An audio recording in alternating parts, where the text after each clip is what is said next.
გალაკტიონის და ტიციანის მუზეუმში ვართ ჩამოსულები. მე მაგალითად პირველად ამ სახლში რომ შემოვედი, მთელი ცხოვრების მანძილზე ჩაიბეჭდა და აი აბსოლუტურად ყველაფერი დეტალურად მახსოვდა. ზუსტად ეს ფანჯრებია ის, რომელზეც თუ გახსოვთ ესეთი ამბავი მის ბავშვობაში, ლონდონის დიდი მეფეს კითხულობდა და ისეთი ემოციებით აივსო, რომ დაუწყო ამ ფანჯრებს კოცნა და ზუსტად ამ დროს შემოვიდა დედა, რომელმაც დაინახა, რომ ეს და რა შვები გატუნია, იმიტომ რომ მოგეხსენებათ გატუნიას ეძახდა დედა გალაკტიონს. ხება ის გონია, რომ გალაკტიონს აღარ ჭირდება ჩვენგან ეს თქვა ტაშის დაკვე, ჩვენ მოყავს პრაქტიკულ ნაბიჯებზე უნდა ვიყოთ გადასულები. როგორ შეიძლება რომ ეს გაზიარდეს თანამედროვე ახალგაზრდობისთვის?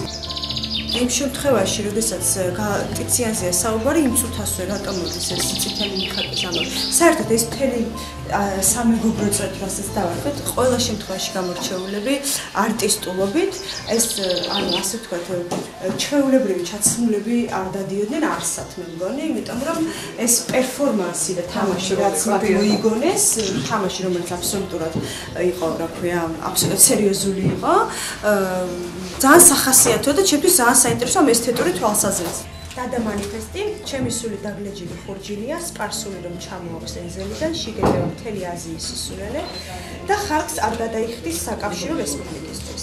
რა შეედრება, როცა პრუსომეხი მუცელს იცვლის ექსპრესიის მელოდიაში ბუგზალის დადაღმა, თქვენ ყველას ოღონდ გჭირდებათ თქვენი დედა. მე ვფიქრობ, რომ ეს პროექტი შედგება რამდენიმე ნაწილისგან და ყველა პუნქტი მართლა არის უმნიშვნელოვანესი, თუ ჩვენ გვინდა რომ რაღაცა ერთი რეალობიდან მეორეში გადავინაცვლოთ.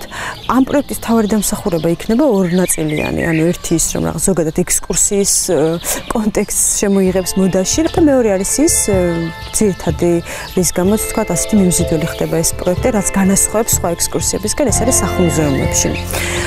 სტუმრობა ყოველთვის გიდები იქნებიან წერილები და ავტორები. ორი რადიკალურად განსხვავებული ბიოგრაფია არის, მიუხედავად იმისა, რომ ფაქტიურად რამდენიმე ნაბიჯი გაშორებს ერთი მუზეუმიდან მეორესთან.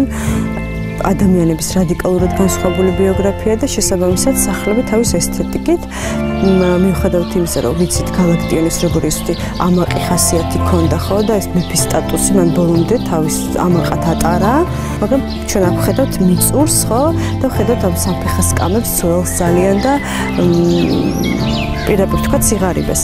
ტიციანის შემთხვევაში ეს არის ძალიან კარგად გამოხატავს თვითონ ტიციანს, ანუ ფაქტიურად მისი წარმატების ალბათ ძალიან დიდი პროცენტი ამ ესთეტურ გამართულ და კონცეპტუალურ ესთეტიკაზე იყო და სახლიც ამაზე მიუთითული. არასოდეს არ მოხდება ისე, რომ გავდეს ერთმანეთს მით უფრო გალაკტიონი და ტიციანი. ლიტერატურული ტურის იდეა წამოვიდა გაუნცემობა დიოგენიდან. მსგავს ტურებს, ანუ უბრალოდ ლიტერატურული ტურები არ ერქვა ამათ, ვაკეთებდით ჩვენ.